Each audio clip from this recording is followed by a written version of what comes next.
Why are worms a good business in 2025? Why are worms a good business in 2025? All right, so everybody's got to figure out how they're going to earn a living. And 2025, it's kind of difficult because there's just so many options. You can go into so many different things to try to make a dollar. I knew I wanted to be in business for myself. I certainly didn't want to be working for anybody else. So it took me years to come up with what I wanted to do. And one of the big reasons that I settled on worms is like we have this notion that our economy here in America is, I think it's 70% consumption. So 70% of what's driving the train here in the United States is basically just the consumption of products. And from my perspective, that's probably unsustainable in the long run. And I think, as the economy changes, as different economic policies are being implemented right now, tariffs, all sorts of stuff like that. I think it's really important to be on the production side of things. And so, that took a little bit of time to figure out what sort of a product did it make sense to start producing. And in my humble opinion, the worms are perfect, right? So I wanted to make a product that sells itself. I'm not much of a salesman. I don't really want to be trying to convince people to buy my product. I don't really feel comfortable doing that. So the whole idea with the worms was that we wanted to build a product that sold itself and that, really didn't take any convincing because the product was so darn good. People were going to need it and people were going to want it. So the whole strategy with the worms was to make this stuff. This is our finished product here. This is that black gold worm castings, the very best fertilizer on planet Earth. The way that we make this, it's very high in fungal content, super high in bacterial content. It's got pretty much everything that a plant would want. And so, this product, I don't need to convince anybody that does any gardening to use this. They take one look at it, they smell it, they feel it, and that's all they need to be convinced that this is going to be, worth spending the money on. As you can see here, this is, we're in the lab right now, and this is the top layer of my reactors. And, you can see there's a ton of worms in here. There's probably a couple 100,000 worms in this entire reactor here.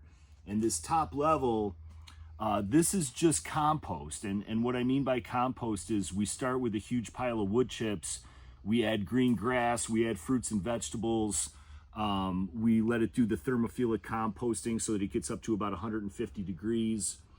And then we sift it. We actually sift it a couple of times before we put it here in the reactor.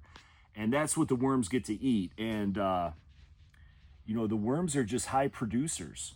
They're super high producers. They just go all day, 24 hours a day, 7 days a week, 365 days a year. They never take a vacation. And they are just chewing their way through this compost.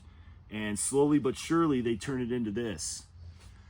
And so, as far as a business goes, I think it's perfect because there's no barrier to entry. I had a guy here yesterday picking up some worm castings, and he was telling me he wanted to get started, making some castings of his own. And I explained to him, it's just the most simple thing in the world. You could just start in your closet.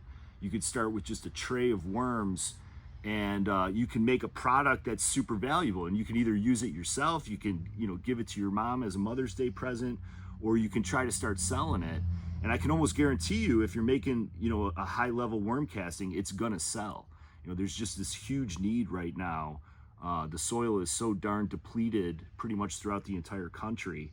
And this is the solution. So I could go on and on about why the worm business is a great place to be right now. And we're definitely on the ground floor. There's not a ton of people doing this. Not a lot of competition. The competition is actually super friendly. Like pretty much everybody that does this helps each other. We learn from each other. And yeah, man, I just think at least as far as what my skill set is, I always say I'm not Elon Musk. I'm not going to be building rocket ships. This is about as good as I can do. This is about the best product that I can make based on my level of skill and experience. So I'm pretty proud of it, and I'm pretty happy with the results. And as far as business goes, yeah, I mean, we really can't make enough of this stuff. What options do people looking to get into the worm business have? Right. So you can approach this from a million different ways. You could be real small time, and you could just have, this is a concrete mixing tray. Okay. This thing is perfect. This is a concrete mixing tray. You can get that at Home Depot. You can get it at Lowe's. Not expensive at all. You can get a pound of worms for like, I don't even know what they're going for right now. Maybe $60, something like that. And as far as, starter material for compost, that should probably be free, so you could start doing this with almost nothing. Now, obviously, if you're just doing a couple of trays, you're not going to be having a lot of product to sell. For some people, maybe that doesn't matter. Maybe they're just gardeners, and they're just looking to make small batches, and that's perfectly fine. But you could scale this up as much as you wanted to.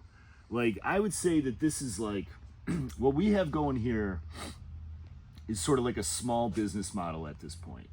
There are companies that are way larger than us. These are just two of our reactors. We have these basically in a garage. We make castings different ways as well, but these reactors run all year round.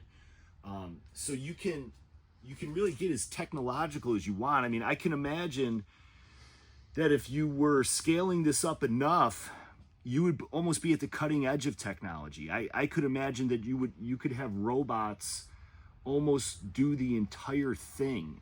I would imagine that, if I had a warehouse the size of a football field, I would probably have to automate it quite a bit. It's really like, however you wanted to approach this, you could. And we're mostly selling worm castings. I don't really bother selling worms too much right now because it's just a huge pain in the butt. And truth be told, the worms are more valuable to me than they're worth selling. So even if I was to get $60-$70 a pound for worms right now, the amount of work it takes to separate the worms out, the amount of time it takes to package them and make sure that they get where they're supposed to be, it's really not worth it to me. I can imagine maybe at some point I will get back into selling worms a little bit more, but right now I just kind of want to keep all my worms. But you could do this, especially if you were at a small scale. The worms double in population every couple months. So, if you just think of that from a product standpoint, when your inventory naturally doubles every couple of months, I mean, that's a pretty good business model. You could sell worms. You could sell worm tea, which is it's like a miracle. We've made some videos on how to make worm tea. There's lots of videos on YouTube about how to make it. Making worm tea, the only problem with worm tea is usually the shelf life isn't too long, but if you had a situation where you had to stand at a farmer's market, you could take a small amount of castings and make a very large batch of tea and bottle that up and sell it for $10, $15, even $20 a gallon. And that would be an outstanding product, and that would be super easy to do. You don't even need a high school diploma. I mean, anybody could do this, and anywhere. You can do this anywhere. So there's tons of options. There's absolutely tons of options. We're doing it from the ground up, and what I mean by that is, like, I decided that I didn't want to be dependent on anyone else to make this product. So we start from wood chips. Most people probably wouldn't do that. Most people would probably try to source their compost somewhere else. But I just don't want to be dependent on anybody at all. So we start with a big pile of wood chips and we go from there. And because we're doing it all ourselves, all of a sudden I find myself buying tractors. All of a sudden I find myself, I just got a Bobcat not too long ago. I had to buy a bunch of land, to kind of have the opportunity to scale this thing up. Yeah, I think one of the more interesting things that you can do with a composting business and with a worm business is picking up food scraps. All right, so food scraps are this enormous problem. Restaurants, grocery stores, they make an enormous amount of waste. Now, the problem with that is that when food scraps go to a landfill and they get buried, they go anaerobic and they produce methane gas. And methane gas is generally thought to be harmful, very harmful. It's 9 times as harmful to the environment as CO2, or at least that's something that I've heard before, anyways. So methane gas is a huge problem, and restaurants and grocery stores throwing out their fruits and vegetables is a huge problem. I know here in New York State, there's legislation now that says that if a restaurant or a grocery store produces a certain amount of food scraps per month or per year, and there's a compost facility within, I think it's like 15 or 20 miles, they have to use the compost facility, because when you compost your food scraps, it just turns into CO2. Grocery stores and restaurants are already paying a lot of money just to throw this stuff out. Okay, so they don't throw things out for free. They have dumpsters that get picked up and people take the trash away, and that costs money. I believe in states like California, New York, Oregon, you're going to see laws that make it that they're not allowed to throw their food scraps out. So that means that food scraps have to go somewhere. If you can start a compost worm business, you could make your money off just taking the food scraps from the grocery stores. If you had a truck, if you had a trailer, you can go and pick up the food scraps, feed it to your worms, the stuff just disappears and turns into this gold, right? So imagine this, you can charge people to pick up the raw materials that you use to make gold. I mean, if that's not alchemy, I really don't know what is, right? I mean, that's an extraordinary business model. It's sort of like shooting fish in a barrel, because these restaurants and grocery stores, there's not enough places to take this stuff. If you had a little bit of land, a little bit of space to do this, and you can set yourself up to take food scraps, you can charge money to do that.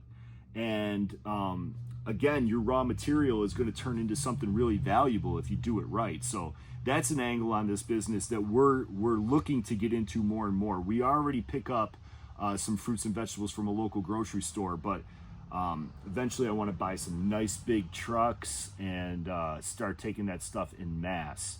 You could invest as much as you want. You could the sky is the limit with this business. It really is.